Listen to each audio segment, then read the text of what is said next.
Night మిగిలిపోయినేటి మార్నింగ్‌కు తినలేక, అలా అని ఉంచలేక ఎలాగోలా తింటూ ఉంటాం గదా! సో, అందుకనేసి మీకోసమైతే ఒక మంచి రెసిపీతో అయితే వచ్చేసాను ఫ్రెండ్స్. ఇంకా నైట్ మిగిలిపోయిన చపాతీ ఉంటుంది గదా! చపాతీతో ఒక మంచి రెసిపీ అయితే చూపించబోతున్నాను.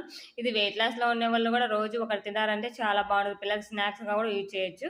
ఈ నైట్ మిగిలిపోయిన చపాతీ ఉంటుంది గదా! దానిలోకి మంచిగా ఫ్రెష్ పెరుగు తీసుకున్నా. అంటే పుల్లటి పెరుగు గాకుండా నైట్ పెట్టినది తియ్యగా ఉంటుంది గదా! ఆ పెరుగు తీసుకొని కొంచెం సాల్ట్, కారం యాడ్ చేసేసుకొని ఇది మొత్తం చపాతీకి అప్లై చేయండి. దీని ప్లేస్‌లో మీరు మైనీస్ ఉంటే మైనీస్ యాడ్ చేసుకోండి. లేదు అంటే పిల్లలకి చేయాలనుకుంటే టమాటో కెచప్ అయితే గిన చేయండి. చాలా బావుంటుంది. ఇంక అందులోకి సన్నగా కట్ చేసుకున్న ఆనియన్, క్యారెటు, టమోటా అండ్ కార్ను మీ దగ్గర పన్నీర్ ఉంటే పన్నీర్ గూడా యాడ్ చేసుకోండి. అలాగే కొత్తిమీర, కొంచెం లెమన్ వేసేసి అండ్ లాస్ట్‌లో పెప్పర్ వేసేసి ఈ విధంగా అయితే గన ఫోల్డ్ చేసేస్తున్నాను.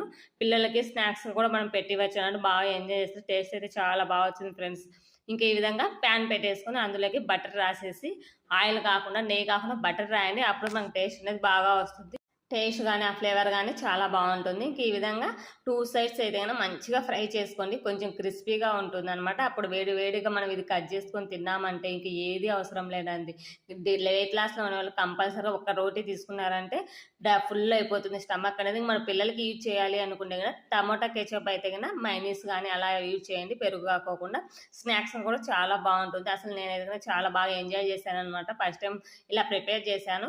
చాలా బాగుంది. మీ దగ్గర పన్నీర్ ఇలా ఏవన్నా ఉన్నా కూడా యాడ్ చేసుకోండి. ఎలా ఉంది ఏంటి అని కామెంట్ బాక్స్‌లో కామెంట్ చేయండి ఫ్రెండ్స్. ఇలా మిగిలిపోయిన వాటిని పడేయకోకుండా ఈ విధంగా రీయూజ్ చేసుకొని తినేస్తే చాలా బావుంటుంది. ఎలా ఉంది ఏంటి అనేది ఖచ్చితంగా కామెంట్ చేయండి. అలాగే నచ్చినట్లయితే ప్లీజ్ కాస్తంత లైక్ చేయండి.